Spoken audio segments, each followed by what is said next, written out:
साहब, ये पंजाब पर जो हम देख रहे हैं कि बड़ा फोकस इस बार किया जा रहा है, जलसे किए जा रहे हैं और ख़ास तौर पर इस बार ख़ास बात ये है कि इस बार पीपल्स पार्टी भी पंजाब की सियासत में हमें इन दिखाई दे रही है। तो क्या ये आप समझते हैं कि वज़ीर आज़म वहाँ से बनता है, पंजाब से कोई तारीख ऐसी रही है जिसकी वजह से इस बार खासा फोकस नज़र आ रहा है पंजाब पर? एक तो ये है कि पंजाब सबसे बड़ा सूबा है। हम दुआ गो भी हैं, हम जिद्दोजहद भी कर रहे हैं, हम बातें भी करते हैं, मुतालबात भी करते हैं कि भाई पंजाब को तकसीम करके सरायकी सूबा बनाओ, ताकि ये सारे का सारा जो हेजेमनी है कि सब देख रहे होते हैं कि ये कहाँ तख्त लाहौर की तरफ नज़रें होती हैं, वो नज़रें हटें और लोग और भी मराकज़ की तरफ देखें। तो ये है कि अगर जब सरायकी सूबा बनेगा तो फिर एक और सवाल होगा कि जनाब अब कहाँ से ताकत आती है, कहाँ से पावर आती है। 141 सीटें हैं पंजाब में कौमी असम्बली की, तो ज़ाहिर है जो जिन पार्टियों को वज़ीर आज़म के मनसब पर जाना है उन्हें तो पंजाब में वक्त लगाना पड़ेगा। और PMLN 141 सीटें अगर ले जो कि बहुत ये नामुमकिन है, ये मुश्किल नहीं कह रहा हूँ मैं कह रहा हूँ नामुमकिन है, नहीं ऐसा हो सकता है। तो उसे तो फिर भी ज़रूरत पड़ेगी दूसरे सूबों में जाने की, कि वहाँ से भी उनको मदद हासिल करनी पड़ेगी, जबकि ऐसा नहीं है।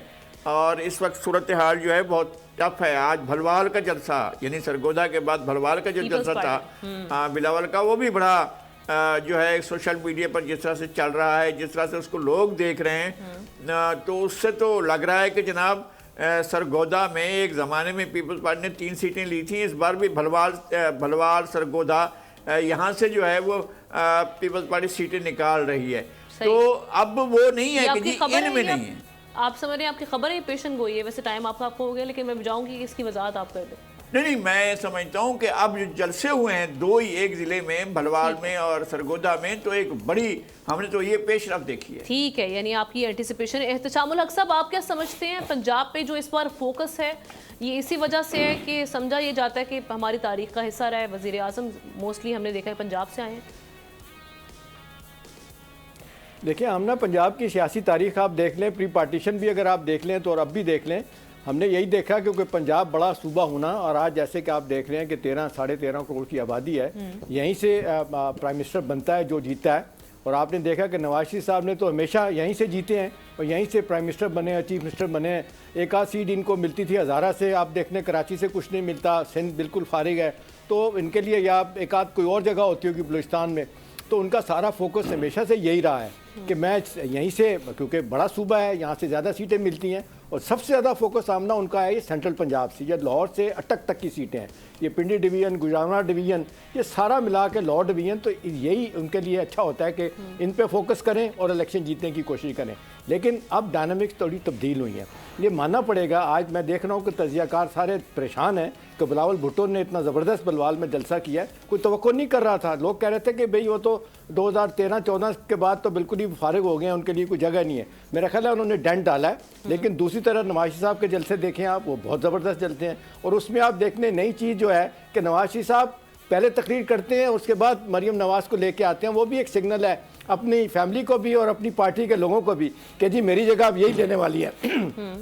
तो मुझे लग रहा है बड़ा वाज़ेह तौर पे कि नवाज शरीफ साहब जिस अंदाज से ब्लूमबर्ग की रिपोर्ट आई है, देखे तो 32% उन्होंने जंप किया, 52% उनकी पॉपुलैरिटी हो गई है, 57 जो है ना वो PTI के फाउंडर की है। तो मुझे नहीं लगता जो समझ रहे थे कि ये जनाब वॉक ओवर होगा PTI का और कोई नहीं पूछेगा ना पीपल्स पार्टी को ना PMLN को, मेरा ख्याल ऐसा नहीं है। बड़ा टफ कंपटीशन होने जा रहा है, और ये जो बातें हो रही थी कि जी आपको इनके साथ नहीं दे रहा है, दोनों बड़ी पार्टियां डेंट डालेंगी। जाने में चलूंगी असद निज़ामी साहब, पंजाब में आप भी समझते हैं कि कोई डेंट डल गया, और अगर डला है तो उसकी रीजन आप क्या समझते हैं? जी बहुत शुक्रिया। असल में जी जो आपने इंट्रो में भी जिक्र किया कि बिलावल भुट्टो जरदारी ने कहा है कि हम इस दफ़ा इंडिपेंडेंट कैंडिडेट्स के साथ मिलके जो है गवर्नमेंट बनाएंगे, तो ये इशारा इस तरफ किया जा रहा है बेसिकली कि देखें PTI से जब से बल्ला ले लिया गया है, उनके ज़ाहिर है ज़्यादातर लोग जो हैं वो उम्मीदवार इंडिपेंडेंट है, सारे उम्मीदवार इंडिपेंडेंट है। अब जब इलेक्शन के अंदर जाएंगे वो, और ज़ाहिर उनके कैंडिडेट्स जीतेंगे, तो वो नून लीग की तरफ तो नहीं जा सकते क्योंकि वो उनके खिलाफ लड़े हैं, और उसके साथ साथ ऑब्वियसली PTI नॉन एग्जिस्टेंट है। तो PPP एक स्ट्रॉन्ग पार्टी बनती है जिसके साथ वो कोलिशन करके पंजाब के अंदर येस डेंट डाल सकते हैं। अगर आप सिर्फ उनके जलसे की हद तक बात कर लें तो मेरे ख्याल में हिस्ट्री बहुत बड़े बड़े जलसे किए हैं पीपल्स पार्टी ने पंजाब के अंदर, लेकिन ये भी उनका अनएक्सपेक्टेड था कि इतना बड़ा जलसा होगा। तो डेफिनेटली लग रहा है कि पीपल्स पार्टी इस दफ़ा गेयर अप कर रही है पंजाब के अंदर कुछ करने को। उसके साथ साथ अगर मरीम नवाज़ की भी बात की जाए, आपने जैसे भी कहा कि जी नवाज शरीफ साहब पहले तकरीर करते हैं और उसके बाद मरीम नवाज़ को कराते हैं, तो ये बेसिकली 2 यंगस्टर्स का एक लॉन्च भी समझें आप हो रहा है पाकिस्तान के अंदर सियासत के अंदर, जिसमें जरदारी साहब का मैं ये कह सकता हूँ डेफिनेटली कि उनके मैनिफेस्टो के अंदर जो है कुछ चीज़ें जो हैं जो यंगर लॉर्ड को अपील करती हैं। ये भी कोई ज़रूरी नहीं है बात कि सिर्फ यंगस्टर्स की पार्टी जो है वो तरीके इंसाफ है। पीपल्स पार्टी जो है वो 12 लिबरल पार्टी मानी जाती है और उसके अंदर उनके जो कैंडिडेट हैं अगर वो प्राइम मिनिस्टर बन जाते हैं, चलें इलेक्शन लड़ के एमएनए बन जाते हैं, जैसे आसिफा भुट्टो भी मतलब आजकल जो हम देख रहे हैं कि वो भी काफ़ी एक्टिव दिखाई दे रही हैं और पाकिस्तान पीपल्स पार्टी को ये समझा जा रहा है कि इस वक्त यूथ की पार्टी बनकर सामने आई है।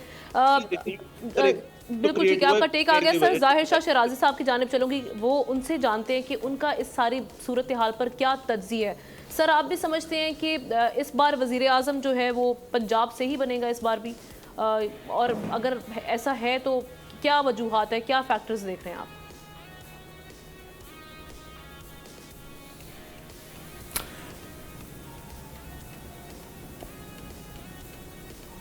देखिए, मेरे जो जहाँ तक मेरी राय है, मेरे ख्याल में पाकिस्तान मुस्लिम लीग नवाज़ एक मैसेज दे रही है बाकी पार्टीज़ को कि वज़ीर आज़म उन्हीं का होगा। अब वो शायद मियाँ नवाज़ शरीफ साहब होंगे या शहबाज शरीफ साहब होंगे, ये एक बात का सवाल है कि उनकी पार्टी के अंदरूनी मामलात है। लेकिन मैं ये समझता हूँ कि इस वक्त एक तासुर ये दिया जा रहा है कि वाकई पाकिस्तान मुस्लिम लीग नवाज़ जो है हुकूमत बनाने जा रही है। लेकिन ये बलवाल के जलसे के बारे में जैसे लगारी साहब ने कहा, बेशक पीपल्स पार्टी जो है जिसने ग्राउंड लूज़ किया था पंजाब के अंदर भी, खैबर पख्तूनख्वा के अंदर भी और बलूचिस्तान के अंदर भी, और वो एक सिंध की पार्टी रह चुकी थी। अब इस दफ़ा हम देख रहे हैं कि एक नया जो वलवला आया है बिलावल भुट्टो जरदारी के इलेक्शन कैंपेन के दौरान, वो शायद ये तासुर दे रहा है कि पीपल्स पार्टी भी एक बड़ा जो है वो डेंट डालने का जो है वो सलाहियत रखती है। लेकिन दूसरी तरफ देखें, जब बल्ला लिया गया, जब तक बल्ला नहीं लिया गया था, मेरे ख्याल में तमाम पॉलिटिकल पार्टीज इस बात से परेशान थी कि वाकई इलेक्शन वो लड़ सकती हैं या नहीं, और ये तासुर भी था कि शायद 8 फरवरी का इलेक्शन होगा या नहीं। लेकिन ऑब्वियसली पंजाब एक बड़ा सूबा होने की वजह से भी और वहाँ पर सीटों की तादाद ज़्यादा होने की वजह से भी हमेशा एज लेता रहा है। लेकिन देखिए, इस वक्त हम कुछ नहीं कह सकते कि वज़ीर आज़म कहाँ से होगा। जो तासुर है वो नवाज़ लीग का कि वो यही है कि वो हुकूमत भी बनाएंगे और वो वज़ीर आज़म भी बनेंगे। ये मेरे ख्याल में समझता है कि लेवल प्लेइंग फील्ड के ऊपर एक लिहाज से एक प्रेशर टैक्टिक भी है नवाज़ लीग की कि वो दूसरी पार्टियों को अंडरमाइन करे।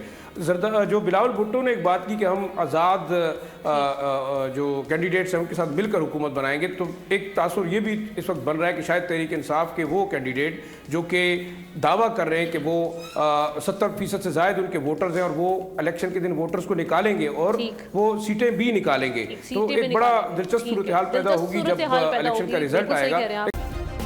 सब्सक्राइब करें और बेल दबाएं ताकि कोई खबर रह न जाए।